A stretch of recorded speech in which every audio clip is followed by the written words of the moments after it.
म्हणजे काय घटना घडली ती तुमचं काय म्हणणं आहे? हे साधारणतः साहेब माझ्याकडं एक 2015 पासून 2015-16 पासून ह्या इथलं सिक्युरिटीचं आणि मेंटेनन्सचं काम आहे. तर आतापर्यंत असं कधीच घडलं नव्हतं कोणतरी येणं साईटवरती दमबाजी करणं हे नव्हतं. साधारणतः एक जानेवारी महिन्यापासून हा सगळा प्रकार सुरू झालेला आहे. या तालुक्याचे लोकप्रतिनिधी त्यांचा पी अशोक आहे कंपनीच्या पवईतील ऑफिसला जाणं ती दमबाजी करणं त्याचे माझ्याकडे अधिकृत त्याचे मेल पण आहेत कंपनीचे. अशोक आहे ऑफिसला आले होते, दमबाजी केली, प्रोजेक्ट चालवून देणार नाही असं एक वर्षापासून एक साधारण जानेवारी महिन्यापासून चाललं ते.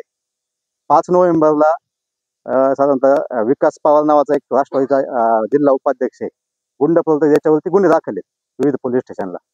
त्यांनी येऊन दमबाजी केली होती. त्यांचा परत तो 8 तारखेला इथं आला संध्याकाळी 5:30 दरम्यान. आमच्या इथं डेला एक सिक्युरिटी काम करत असतो आणि कंपनीचे लोक असतात बाकीचे. तर त्यांनी त्या सिक्युरिटीला मारहाण केली. तुझ्या मालकाला सांग का मला महिन्यातून 2 लाख रुपये हप्ता पाहिजे, नाही त्याला मी मारून टाकील. म्हणजे जसं मस्साजोगला घडलं संतोष अण्णा देशमुखांचा जसा त्या पवन चक्कीच्या याच्यातून खून झाला, म्हणजे मला पण अशी माझी भीती आहे का माझा त्यांना संतोष देशमुख करायचा आहे का. तरी वारंवार घडत आलेलं आहे. तालुक्याच्या लोकप्रतिनिधींचे पी सरकारी पी अशोक आहे 27 ऑक्टोबरला पवई ते ऑफिस जातात काय, ते जाऊन दमबाजी करतात काय, आम्ही ऑफिस फोडणार आहे तोडणार आहे. नंतर 5 तारखेला परत 5 नोव्हेंबरला प्रयोग झाला होता ऑफिस तोडण्याचा, त्यावेळेस फसला.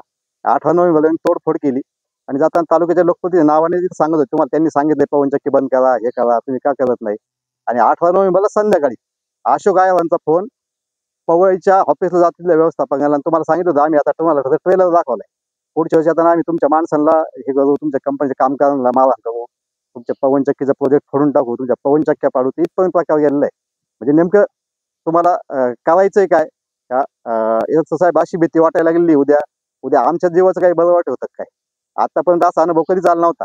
2016 पासून काम करतो त्यांनी तालुक्यात 2 आमदार बदलले, 3 आमदार बदलले, असं कोणी येऊन डायरेक्ट असं कधीच काही केलेलं नव्हतं.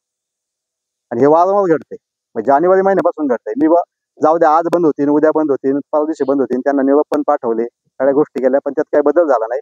आणि आता तुम्ही पाहिलाय प्रकार ते ऑफिस कसं फोडलंय, त्या पोराला कोयत्याने कसा कोयता लावला.